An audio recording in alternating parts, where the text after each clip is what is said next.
MLA అభ్యర్థి సుబ్రహ్మణ్యం గారికి, ఇక్కడ విచ్చేసిన తెలుగుదేశం కార్యకర్తలందరికీ, భారతీయ జనతా పార్టీ కార్యకర్తలందరికీ, జనసేన కార్యకర్తలందరికీ, యువకులందరికీ నా హృదయపూర్వక వందనములు. నేను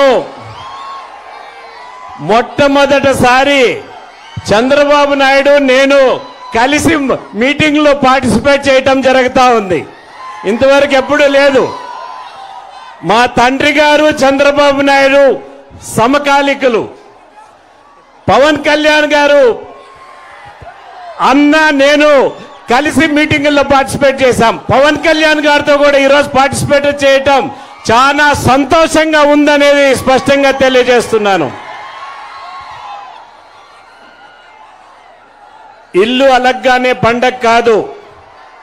ఈ ఉత్సాహం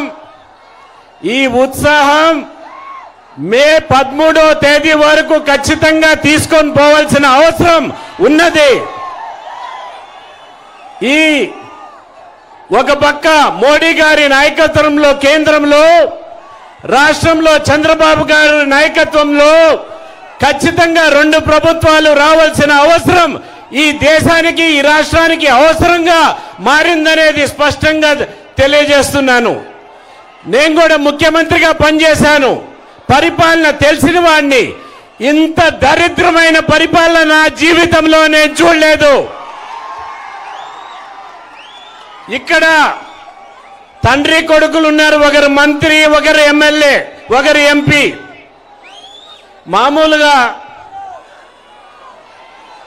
మామూలుగా వీరు ఎవరైనా ప్రజాప్రతినిధులు అయితే ప్రజలకు మేలు చేయాలి.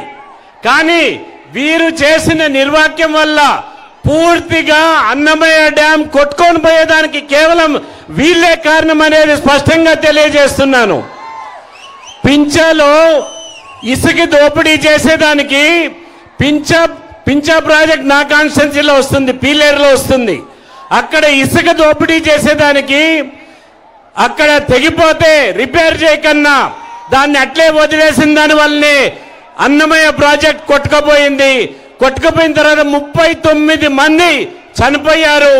మూగ జీవులు, ఆవులు 2000 పైన చనిపోయాయి. కానీ ఇంతవరకు ప్రభుత్వం వారికి కాంపన్సేషన్ ఇవ్వలేదు. ఇటువంటి ప్రభుత్వం పేదల పట్ల పూర్తిగా వ్యతిరేకమైన ప్రభుత్వం మీకు అవసరమా అనేది మీరు ఆలోచన చేసుకోవాల్సిన అవసరం ఖచ్చితంగా ఉంది. ఉద్యోగాలన్నీ ఏమైపోయినాయి? యువకులు ఇంతమంది ఉన్నారు. డిఎస్సీలు పెడుతున్నారా? ఉద్యోగాలు ఇస్తున్నారా? ఒక్కసారి ఆలోచన చేసుకోవాలి. వీరు కేవలం మాఫియాగా తయారైపోయింది ప్రభుత్వం. ఇసుక దోపిడీ, గనుల దోపిడీ, అడవి దోపిడీ, లేక పూర్తిగా ల్యాండ్ మాఫియా. ఈ మాఫియాల్లో ఈ ఎంపీ, ఈ మంత్రులు వీళ్ళంతా చిక్కుకుపోయారనేది స్పష్టంగా తెలియజేయటం జరుగుతూ ఉంది. మీకు పవర్ స్టార్ అని ఎట్లయ్యాడు తెలుసా?